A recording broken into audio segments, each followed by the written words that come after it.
I'm starting to fall in love with my wife, but I have no idea how to tell her without ruining everything. So about 4 years ago my 28M wife and partner of 8 years passed away due to complications after the birth, very rare, of our second son. I was deployed at the time, and completely devastated. After flying home I felt that nothing would make me happy again. My sons are great, now 6 and 4 years old, but overwhelming, so I asked a sister of one of my Marine buddies, Cassandra, 24F, to help out. She had been friends with my wife, but not great friends, and she agreed in exchange for a place to stay. At the time, Cass was only 20 years old and in quite a bit of debt in fault of her extremely abusive ex-boyfriend, who she had finally left about 3 months earlier. During the first few weeks of her helping out with the boys, she asked to borrow money to see a doctor due to her shaking hands. She had no insurance. I happily obliged. She was an angel, doing all of the cooking and cleaning and keeping my young family together. It turned out that she had developed some sort of neurological disorder, probably brought on by repeated abuse. At the time it seemed simple. I had good insurance, she needed health care, I never thought I'd be able to move on from my wife, and she was afraid of intimacy. I agreed that I would marry her, but keep our platonic relationship. She promised not to burden me with her debt, and we had a prenuptial agreement and all. I know that this is fraud of the government, hence the throwaway, but we were both so damaged and needed somebody, even if not intimately. The past 3 years have been about as good as expected, if not better. Cass is great, better than great. She keeps the house spotless, had food ready every night when I get home, and has been working overnights as a baker and almost has her debt paid off. Her condition has improved greatly also, due to the great medical care she was able to receive. With the boys, she is a saint. She tells them about their mother, shows them pictures, takes them places for fun, and even taught them how to read. Of course the 6-year-old just finished kindergarten, but my 4-year-old is going to be the smartest kid in his class next year. Sometimes the 4-year-old calls her mommy, but she shushes him and reminds him that her name is Cass and that mommy is the angel whose picture is above the fireplace. Once her debt is fully paid off, the kids are in school, and she saves up a bit of money, she is going to go into a nursing program. Our relationship is still platonic, but very caring. I've cried on her shoulders more times than I can count, and she's done the same. One night I was very stressed out, and yelled at her about something pretty inconsequential. She had taken my sons to see Santa without me. She, of course, became quite frightened, but we worked it out and I even offered to pay for her to see a counselor. She didn't. That was 2 years ago, and we have had little fights ever since, but have been able to work through them. She seems to understand me whenever I'm hurt, upset, or angry, and is calming in a way that I can't explain. The problem is that I think I might be falling for her. I've been noticing little things, her scent, her smile, her laugh. The way she smiles with her eyes when she sees me, how much my boys love her. Not to mention that she's gorgeous, super hardworking, and one of the strongest people I've ever encountered. A few nights ago I almost kissed her after we had put the boys to bed, and her hugs goodbye have started lasting a little bit longer. The other day she was taking a nap in my bed, she was washing her sheets, and I wanted to join her. Not make love with her, just lay with her and hold and kiss her. I don't know what to do, or how to even bring this up. It's been 4 years since my wife died. I can only think of a quote from A Song of Fire and Ice books, in which a character says that when the sun has set, no candle can replace it. Meaning that since his true love has died, nobody could replace him. That's how I used to feel, but there have been days where my thoughts have been occupied with Cass, and I haven't even thought about my wife. I feel bad about it, and I still miss her, but I never thought that I'd be able to move on. I feel guilty and disloyal. At the same time, I want her. Not just intimately or physically, I want to be romantically intimate with her, not just as friends. I don't know how to bring it up. I don't want to scare her or make her uncomfortable, but this is becoming more difficult than I could have ever imagined. I was thinking about asking her to get dinner, just the two of us, and bringing it up. But what if she refuses? How can I gauge her interest? If it means anything, the other day she was having a hard time with the boys, they were restless and being out of hand, so I brought her home some of her favorite flowers. She was extremely giddy and gave me another lasting hug and a quick kiss on the lips. I was taken aback, but she pranced around, finishing dinner and putting the flowers in a vase. Literally, what does this mean? Edit, screw it. It's been an hour on here and you've convinced me to tell her. I've called her favorite fancy restaurant and made a reservation. Her brother agreed to babysit, and let her and or I stay at his place tonight if she isn't into it or feels uncomfortable.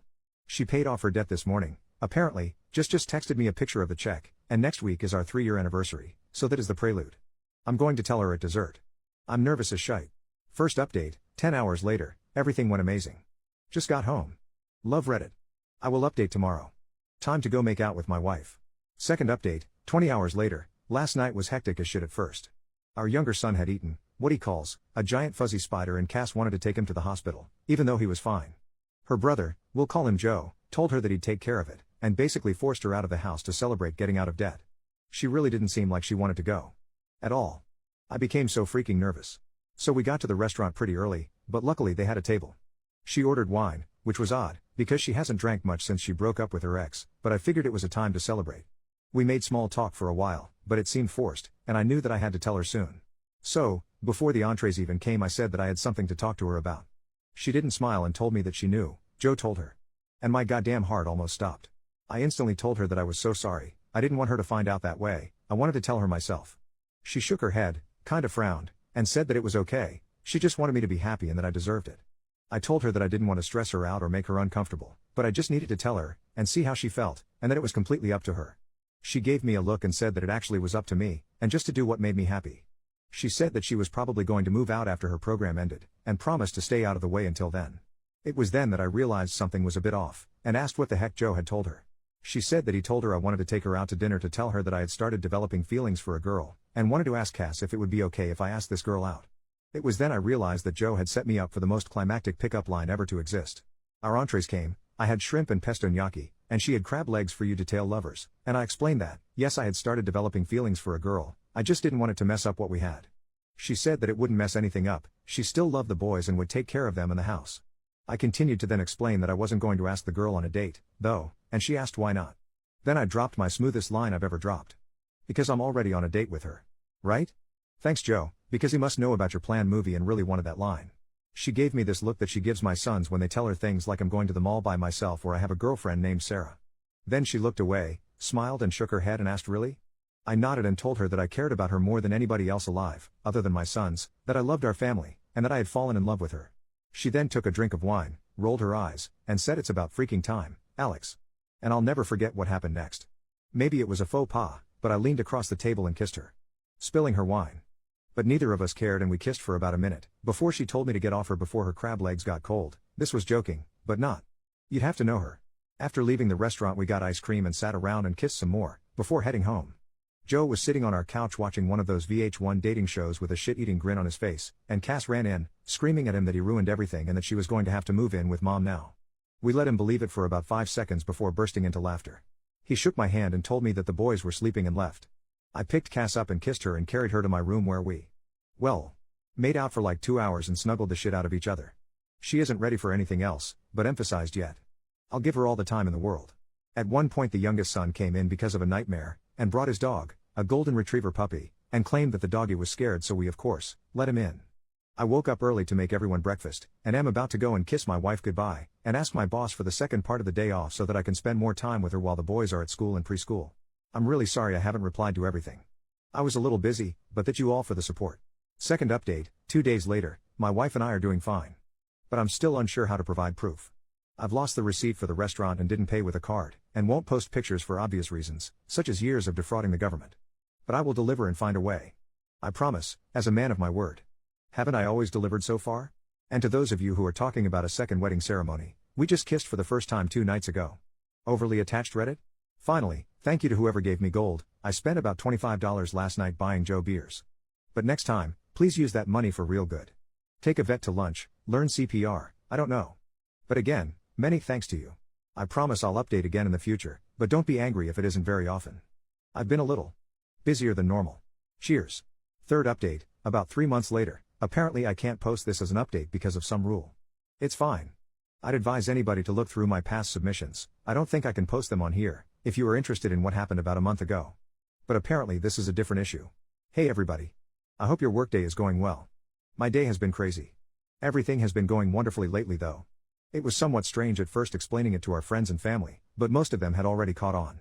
Including my sons, who act as if nothing has changed. I'm pretty sure that they knew the entire time. Anyways, last night I came home and Cass was out of it. Dinner was burnt, which is no big deal. I can't really cook well or anything, but it's out of character for her, and she was drinking, lightly, only 1 or 2 glasses of wine. I asked her what was wrong, obviously I was concerned, and she told me that her ex-boyfriend got parole last week. I was flabbergasted, since she should have been able to testify at his parole hearing I believe.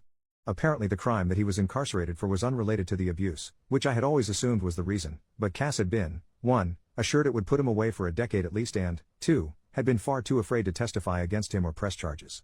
Apparently he'd been arrested for this felony, and when he was being held, he asked her to post bail, but instead she asked my first wife for help moving out and moving on. I don't know what to do. I don't think that we have any legal ways to put him back into prison. She knows that she should have gone to the police and is guilt-ridden and upset about it now. I know that she's going to be safe, because if he tries to even contact her, I'll take a legal recourse of action to make sure that he doesn't so much as touch her.